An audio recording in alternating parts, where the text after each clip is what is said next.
There we go. La Mangosta, Victor Henry. Welcome to the show, man. What's up, dude? Man, no, I'm just, like we were talking a little bit earlier, just relaxing before these fights we got coming up. And, I wanted to start off by saying your nickname is real cool, by the way. In English, the mongoose, that's all right. But La Mangosta, that hits a little different, I think. How'd you end up with a nickname like that? So, people might know him by now, but not really before. I'm actually half Mexican, even though my skin is really white and my beard is pretty red. But I'm actually half Mexican. And growing up, my dad called me El Monstruo. So when I started fighting, and Josh was like, "Hey, we need to give you a nickname," and I was like, "Well, my dad's been calling me El Monstruo since I was a kid." And for people who don't know, El Monstruo means the monster.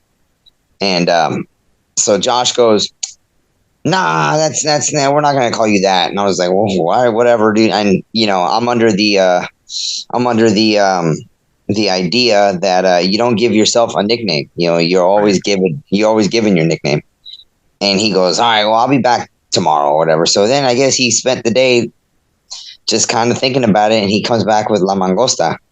I was like, "Why the mongoose?" And he goes, "Bro, it's because you're like a mongoose. You're fierce, you're quick-witted. You're with it. And then, but when it's time to fight, it's they fucking go for it and they take out cobras and shit." And I was like, "You're calling me a marmot, dude. Like that's what it is." And he goes, "No, you can't think about it like that." And I was like, "That's exactly what I'm thinking about it as." But you don't make your own nickname, so the mongoose. La Mangosta stuck. So here we are. Yeah, no, and speaking of cool nicknames, I was listening to some of the press you did after the fight with Tony Gravely, which of course we're going to talk about. But you said someone had DM'd you one time calling you Combat Kenny G. Yeah, yeah, that was cool. That's hilarious. First, yeah. Well, I mean, like like I said in the interviews, you get a lot of love and you get a lot of hate, and it is what it is. But and the I wouldn't even say just the MMA fandom, but fandom in general across all sports or whatever, they can get real nasty when they want to, but they can also be real funny. I don't shy away from the haters and all the crap talking. I don't shy away from any of it because sometimes, even though it sucks, like after I lost against the Sunset, I got a lot of hate, but some of it was actually kind of funny. I've got a twisted sense of humor when it comes to those things. So, but yeah, when I first signed to the UFC and people were commenting on Twitter and this, that, and the other, and people were saying that I look like Combat Kenny G, or they were calling me Combat Kenny G, and I was like, that's actually pretty funny. And then there was the other guy, the Clay Guida. People were saying I look like Clay Guida or like Wish App Clay Guida, and I was like, nah, that one's not too funny. I don't have a lot of similarities with Clay Guida other than just long hair. Right. But Combat Kenny G, I was like, yeah, curly hair, kind of a long narrow face. Yeah, it's pretty good. So I like that one. That one was pretty funny. Oh yeah, no, yeah, it's not bad at all. Before we got to recording here, we were talking a little bit about some of these fights we got coming up tonight. We're recording a little after 4 p.m. Central on a Saturday. Got a big pay-per-view coming up. Some interesting fights on there. The Pereira-Izzy rematch, Burns Masvidal. Got a couple of bantamweight fights though, like Rob Fine, Adrian Yanez, and Rosas and Rodriguez fighting. Just kind of interested in some of your thoughts on some of those big matchups we got coming up tonight. Yeah, well, the main one I'm looking at is Rob Font and Adrian Yanez. I mean, both of those guys, they good hands. I mean, Adrian Yanez takes damage early, but he adjusts well and modifies his game plan and goes out there and usually gets the win. Rob Font always a heavy hitter, and we saw what he was able to withstand in that Chito fight.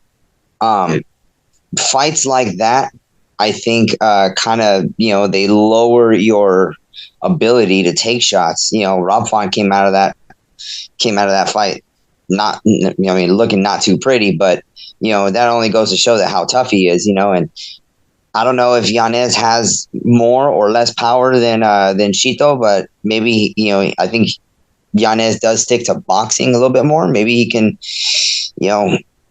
maybe he can actually get the finish. But Rob Font is always a threat, so I'm looking forward to that. That's the main fight I'm looking forward to. The main event, Izzy, he's a great fighter. Like I said,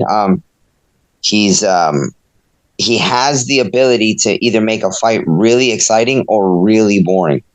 And the only reason I say that is, like I said before, I look at fights through the lens of a fan first, and as a fighter second.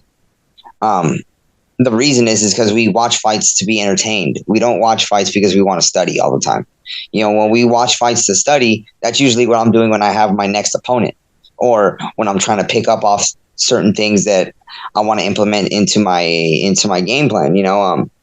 But then even then, like, it really depends on the fighter. For instance, Izzy, I'm not going to emulate a lot of Izzy's style because I don't have a lot of Izzy's natural talents or his game plan, his length and things like that.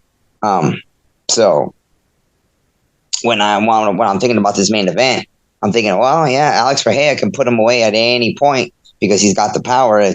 He's demonstrated that multiple times. But which Izzy is gonna show up? And I hope we see Izzy Nurmagomedov this time, because if we can see Izzy wrestle, then I actually think that we can see more of Izzy's striking coming out of it.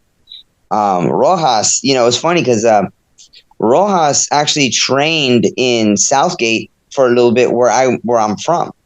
Oh, okay. Where I originally came from, and and it's not like he spent a long time there. It was just that he would roll through. CMMA used to have a sister school over there, and it's called Six Blades now, I think. But yeah, Rojas was over there, and now Rojas is obviously signed with the UFC. I think he's training in Vegas now, but that's going to be a good one. So I mean, I really don't know too much about his opponent other than he's not a slouch, which is more than what I thought they were going to give him. I thought they were going to kind of give him some, I wouldn't say tomato cans because at this stage there's no tomato cans, but right. Maybe somebody stylistically easier of a fight, but they're throwing him straight to some good people. So we'll see how that fight plays out.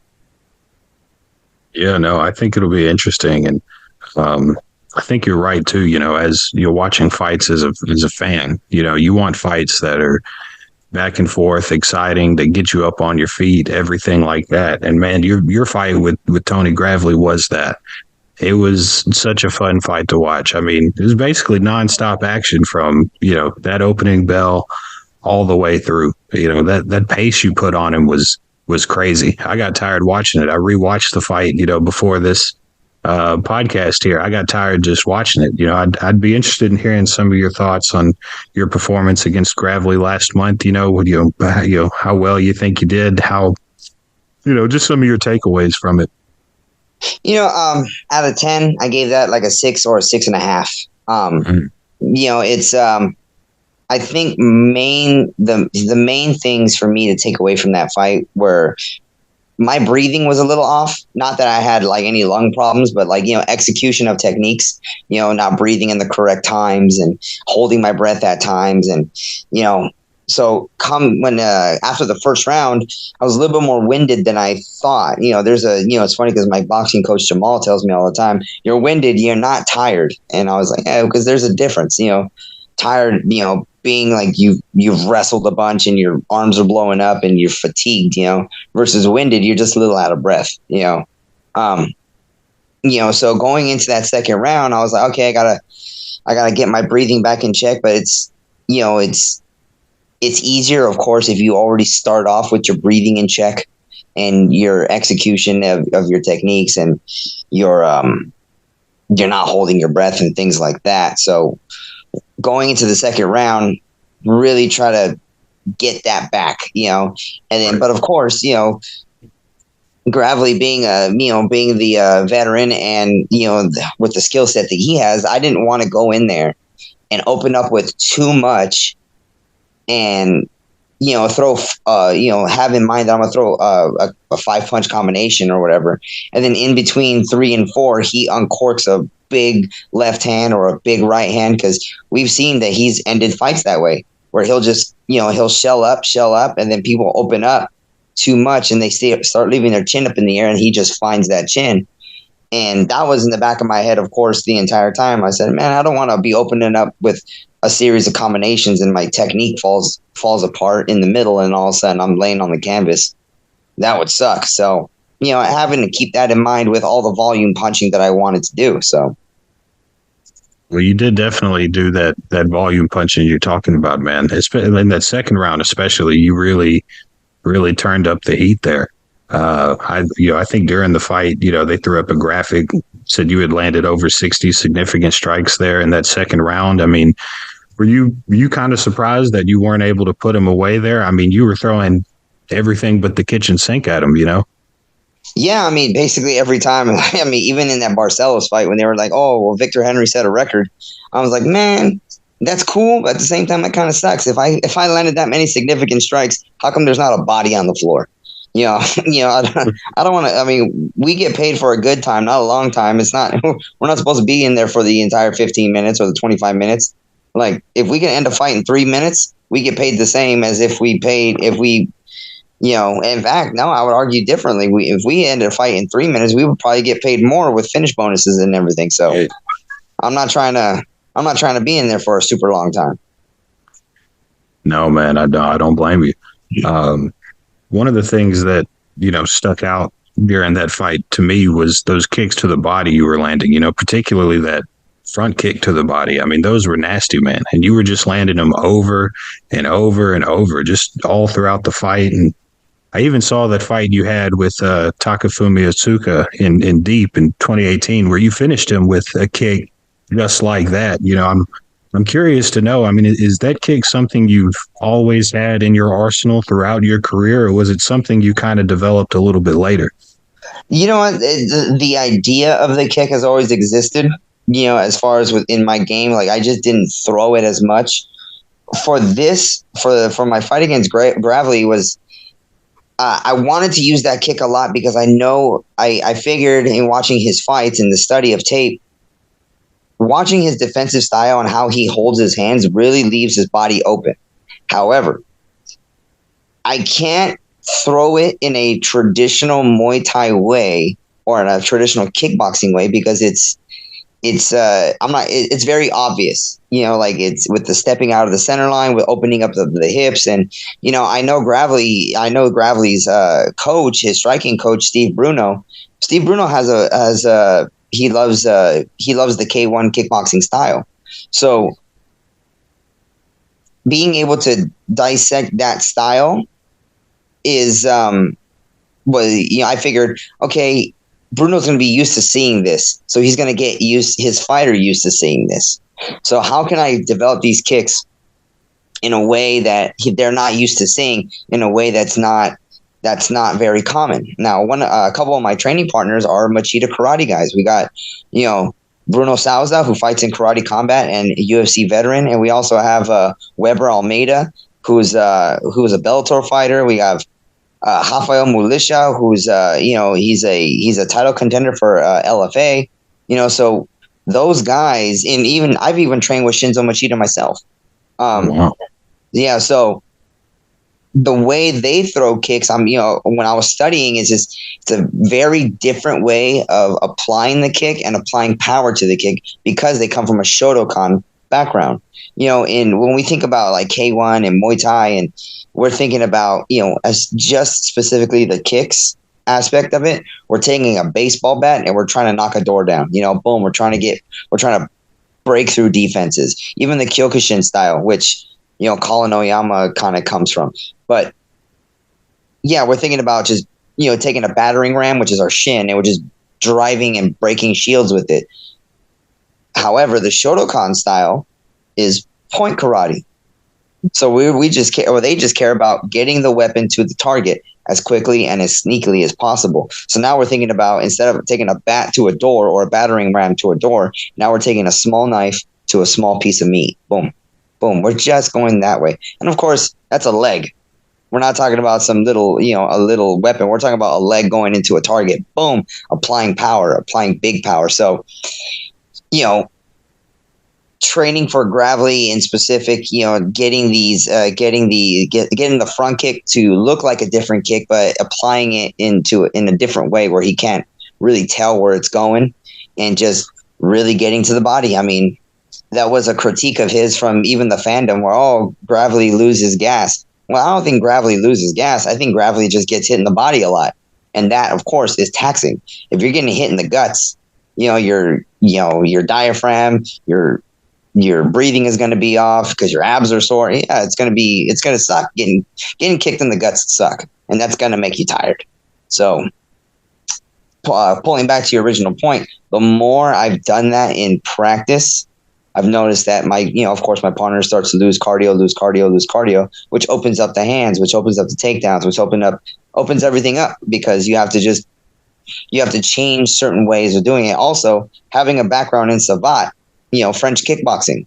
Not a lot of people know a lot about that, but those who do know the very sneaky ways that they apply kicks also. So that's something that's been continuously growing in my game.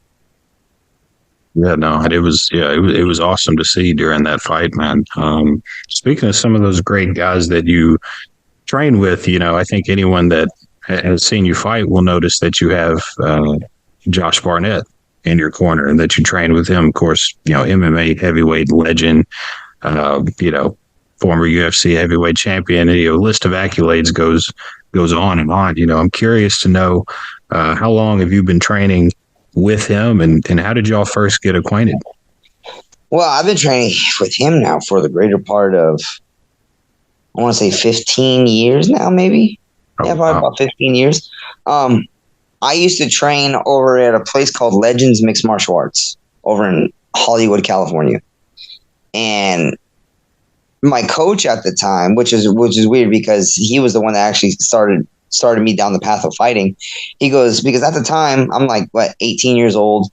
I was going to school. I was working at Knott's Berry Farm. I was volunteering at a Taekwondo center. I was kind of just everywhere. I wanted to go to school to get a certain career, but I needed a job. I was kind of doing that thing. And then my coach at the time, Jimmy Romero, goes, "Listen, man, you're here at 6 a.m. every morning. Why don't you just try having a fight?" I was like, okay, yeah, whatever. And it was a Muay Thai smoker, shin guards, headgear, big gloves. Let's go for it. So I did that fight, and I was like, oh, that was pretty cool. Then as the fights kept coming, they of course kept getting harder and harder because people are training more and often, and people are having fights, and you start separating yourself from just the normal class person. Eventually, my coach Jimmy Romero has started having kind of troubles with the owner of Legends, and kind of separated. So I went with Jimmy Romero, and then eventually, he had a team of amateurs that were training out of another spot, and he wasn't making very much money. And of course, the guy's got to have a living. So he said, "Man, I can't actually do this anymore and actually make a living. So, I got to stop doing this." And I was like, okay, yeah, you got to do you. So, but at that point, I didn't know. I mean, we're talking about an amateur with 5 fights. Didn't know what to do. I didn't know what good training was. I didn't know anything, so I was like, damn. Well, prior to him breaking the team up, Josh Barnett had done a seminar with him because they had mutual acquaintances. So, Josh goes, "Hey, send your fighters over to CSW or with Eric Paulson if they want extra sparring," or, and he was just kind of helping out. But then he heard that my team had broken up, and then the mutual acquaintance actually goes and tells Josh, "Hey, man, we got this Victor kid. He's got potential. He's a good kid. Hit him up. See if you can't get him over at CSW." Now, initially, Josh didn't take me up under his wing just right off the bat, just because his friend said so. Josh is Josh. He's got a lot of things that he's doing. Right. But what he did do is he called me. He goes, "Hey, go to CSW on a Monday morning." First thing I told him was, "Hey, man, I don't have a job. I barely got a car. I don't know if I could pay." He goes, "That's not what I said. I said show up to CSW on Monday." I said, "Shit, all right." So I showed up. And he pulls up and he goes, "Hey, you got a pro fight in 3 weeks." And I said, and that was my pro debut. Wow. So, yeah. And he goes, "Yeah, so do that." And then he takes off to Europe or whatever because he's got whatever to do.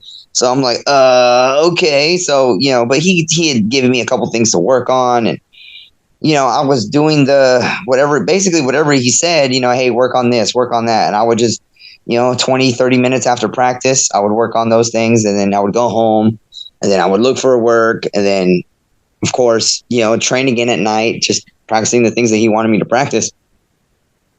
So I kind of had to go through a hazing period of him telling me to do things and me just doing them. Now, generally speaking, you would think, oh, if a UFC if a UFC champion, Hall of Famer, world renowned guy tells you to do something, easy peasy, I'm going to do whatever he says. But it's not that easy. I mean, not in the sense of you just got to get up and do it, because doing it is the easy part. But for whatever reason, people get put in a position where they where they literally have opportunity, but they don't do it. And it sucks to see, because even in like some of the people that, Josh and I have trained with, or training partners of mine, or Josh would be like, "Go get your passport. That way I can get you fights out of the country." You'll hear things like, "Oh, I don't have time. I don't have this. I'm just like, what are you talking about, bro? Just make time. Just make time to go get a passport." The process sucks, but it's easy to do. It's just arduous. It's little things like that where Josh would just be like, "Yeah, practice your sit-outs." And these people just won't do it. So I went through a while I was like, yeah, this dude's telling me to do this. It's because I need to do something. So I would do it over and over again. And then he can tell, hey, yeah, the reason why it's working is because of this, or the reason why it's not working is because of that. Okay, I'll adjust my training. And, I did that for a while. And then that's when he started pulling me in and started being, okay, no, we're going to do this. We're going to do this. And that's when he really started becoming my coach, because I would do those things. One time he asked me to do a grappling tournament. I said, yeah, sure. And then I was teaching a class, and I guess he had called me, but of course I was teaching in a class, and he goes, "Yeah, you didn't answer, so I put you at 135. And I'm like, "Bro, why'd you put me at 135? I fight at that weight. Like, I'm not making no money for this grappling tournament." So I had to lose, what was it, like 13 pounds in like 2 days. Golly. I was like, man. And he goes, "Yeah, well, you did it." And I was like, "Yeah, but it sucked. I didn't want to do it that way, but okay, here we go." But yeah, that's basically how Josh came around. It wasn't exactly, "Hey, my name is Josh. I'm going to be your coach." It was a lot of like, "No, you got to do this. You got to do this. You got to do this." And a lot of cussing at me too. Like people think, "Oh, it's great that you got a legend for a coach." I'm like, "Yeah, but that has its price, and the price is perfection. You have to do things correct and all the time. There's no bullshitting." No, I would imagine that there is. Yeah. You think he makes y'all do all those different things so that he can kind of weed out, like who's serious about it and who isn't? Oh no, he makes you do those things because he wants you to be the best. He wants you to be a competent fighter. All the weeding out process comes way before. We have a number of guys in the gym now that are, they're training hard, training to the best of their ability, but not all good training is hard and not all hard training is good. So the whole weeding out process is, okay, well, yeah, you're in the gym every day, but what else are you doing? Is your diet on check? Do you have a running schedule? Do you have a lifting schedule? What's your work schedule? Being a professional mixed martial artist, there's a lot of things that go to it. There's a big buy-in also. It's not like you just start fighting pro and all of a sudden you start making money. It's not the way it works. And oftentimes your first 4 or 5 fights are free, unless you can sell a lot of tickets because you got your medicals, then you got your, all the things that, you still have to have a job. It's not like you fight once and all of a sudden you're well off. Absolutely not. You still have your 9 to 5. Then you have to pay your medicals, and then whatever expenses that you have, car, gas, food. It's a hard thing to do. I actually didn't become profitable as a mixed martial artist until 2018, 2019. And that was after over 20 fights. What kind of different jobs did you have during that time? Oh, I've been a dishwasher. I did smog checks, bouncing at a nightclub, and then right now I'm a bartender. So I'm still working. The UFC money is like it's paying me pretty well, but I'm of the mind where I'm just like, you know what, I'm gonna save that UFC money because I'm gonna do something with that that's gonna help my future. And as of right now, I can keep this bartending job. That way I can pay my rent, my phone bill, my food, things like that. I don't want to dive into my fight money before that. Right. No, that makes sense.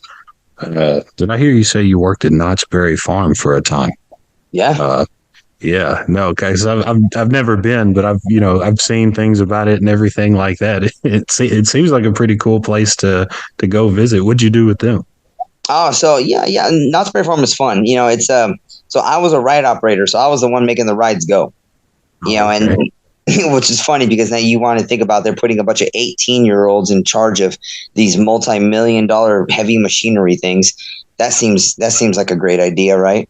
But so Knott's Berry Farm, it's a cool job, especially when you start working during the summer. It's long hours, and you get to hang out. I wouldn't exactly say hang out, but you get to be outside among a bunch of people that are your age, probably into the same things that you're into, and it's pretty cool, man. I mean, you got your summer events, then you have your winter events, and then October, of course, Knott's Scary Farm. People getting the crap scared out of them. I was a monster a couple years, so I did that.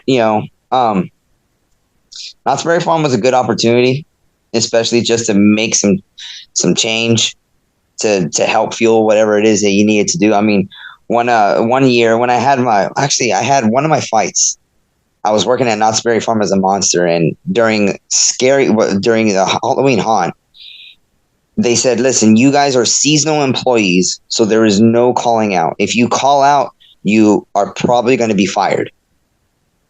And I was like, well, I even went to my manager. I said, listen, I have this fight on this day, so I'm not going to be able to come in on this day or this day because I'm making weight one day and then I'm fighting the next day. And they were like, yeah, you can't do that because you're seasonal, and if you do that, you're going to be fired. And I said, I'll tell you what, I'm going to have this fight. I'll show up the next day after my fight, and if you tell me I'm fired, fine, but I'm showing up. And they were like, you can try it. And I was like, all right. So sure enough, after I fought, I won. I actually won by knockout in the first round. And then I walked into my job with my spider costume or whatever. And he goes, what are you doing here? And I said, I told you I was going to show up. He goes, what happened to your fight? I looked at him straight in the face and I said, I won. 37 seconds knockout. He looks at me dead in the face and goes, all right, clock in, go ahead and go upstairs, and your station is 8. I was like, all right, thanks. See you later. I was like, geez, dude, like you're gonna make me, you're gonna fire me after I had all this, right? But whatever. But yeah, they kept me on, and I mean, I didn't. After that, I wouldn't say I was any trouble, just I had something to do that day. Yeah, what a fucking buzzkill that would have been. You win your fight with a quick knockout, and then you walk into work to get fired. That would have sucked, man. Yeah, you know what? If I would have lost that fight, he might have told me I was fired. But the fact that I told him I won, knockout, looking him right in the eyes. Yeah, go ahead and get this. Go back in there. Oh man. Yeah, well, we hit the 10-minute warning a couple of minutes back. I just got a couple of more things that I want to ask you about before we close out here. Cool. You've been a pro. You've been fighting pro for a while now. You've had fights in Pancrase and Horizon and all these different organizations, man. What did it feel like when you you finally got that call up to the UFC. What is that moment like for someone like you that's worked, so hard for it throughout your professional career? Well, it was good because obviously, like finally you're getting a shot at what most people know.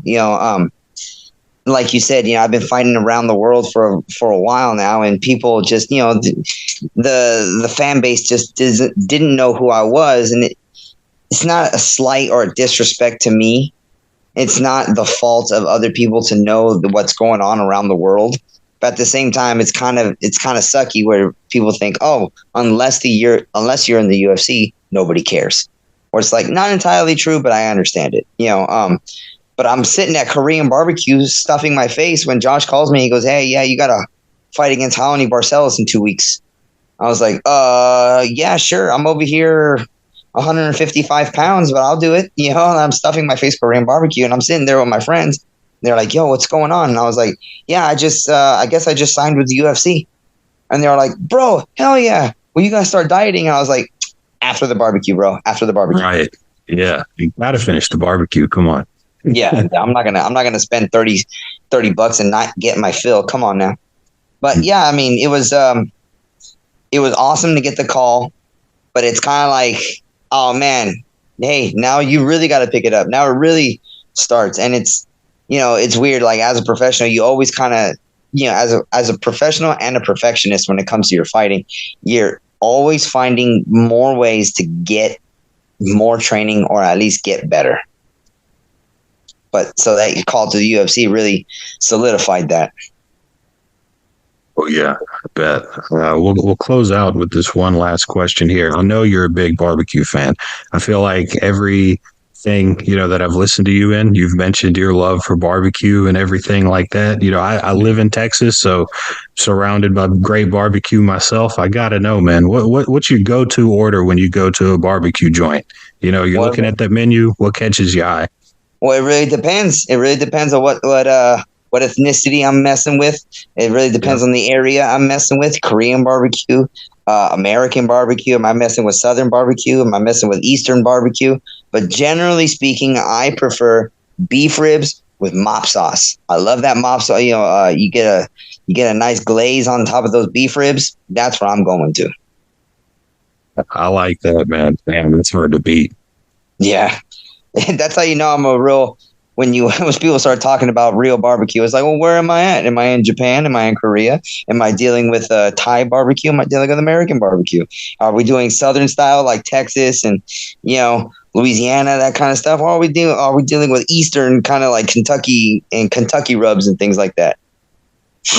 Right. It's a big difference. It's one of the great things about it, though. You can kind of travel around all over, and you can find you some good barbecue somewhere. Yeah. I mean, everybody's got their way of doing things according to what's available around them, which is great because, human nature just pushes the envelope that way. Oh, yeah. Yeah. Well, I want to give you these last couple of minutes here. Man, I've really appreciated having you on the show, man. It's been awesome. Just take these last couple minutes here, shout out anyone, anything you want, your social media handles, everything like that. Well, yeah, man. I mean, first of all, you can follow me over at Victor Henry MMA. That's on Instagram. That's where I'm most active. Same thing for the Twitter handle. I like to thank, of course, Hotchkiss Suspensions. They're going to be hooking up my 1970 Cutlass soon. Fight Tech is hooking up my 1970 Cutlass. The guys over at Drive Shaft Pro over in Whittier, they're hooking my rear differential up. L&R Motors, they hooked up my 455, my old 455. They're doing a great job. It's funny because most of my sponsors are coming in the way of cars, and that Cutlass is coming along soon. I can't wait to show it to everybody, and I'll be posting up more about it on my Instagram soon. I'll definitely be looking out for it, man. After watching the fight with Gravely, I knew I was going to be a big fan of yours, but now that you've been on the show, I'll be watching everything you do from here on out, man. Wish you the best, and whatever fight is next for you, I will be 100% watching. No question about it. All right. Thanks, man. Thanks for having me on. Anytime, man. Have a good rest of your weekend. No, you too, man. But bye. See ya.